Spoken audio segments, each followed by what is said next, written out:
Read, James Winnefeld Jr.'s vow to combat the opioid crisis. Formed in 1988 through the Anti-Drug Abuse Act, the ONDCP is supposed to coordinate drug control policy and funding between 16 federal departments and agencies.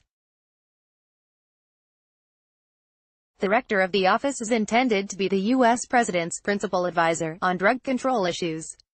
The Senate has to confirm whomever the president appoints.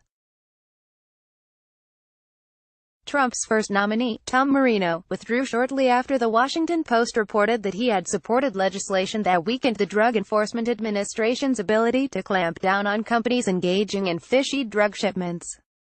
Trump's second nominee, James Carroll, former White House Deputy Chief of Staff, has had his hearing before the Senate Judiciary Committee and is awaiting confirmation.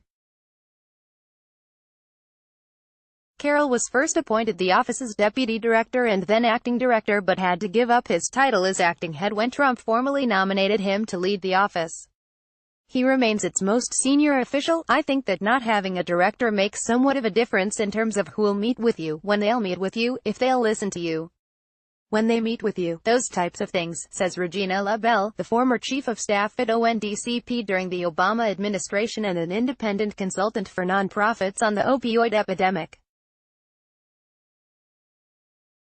Read, another shocking opioid statistic. The office has yet to release the annual National Drug Control Strategy, which spells out how the administration will tackle drugs, or develop a drug control budget.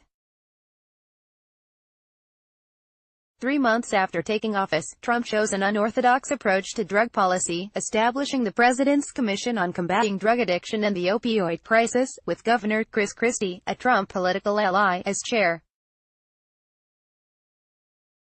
The commission, staffed and funded by ONDCP, released a report that recommended nearly 60 ways to address the crises.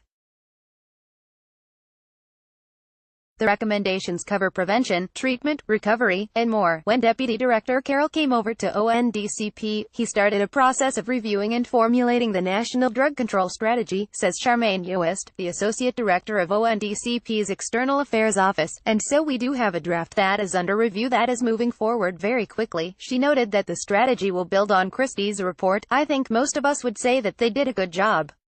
Keith Humphreys, a Stanford University professor who studies interventions for substance abuse, says of the Christie Commission's report, "They listened carefully. There were pretty smart, certainly knowledgeable people on that committee and they produced a really good report," but he thinks the Commission's work might not have been necessary, given the landmark report on addiction that U.S. Surgeon General Jerome Adams put out almost a month after the 2016 election.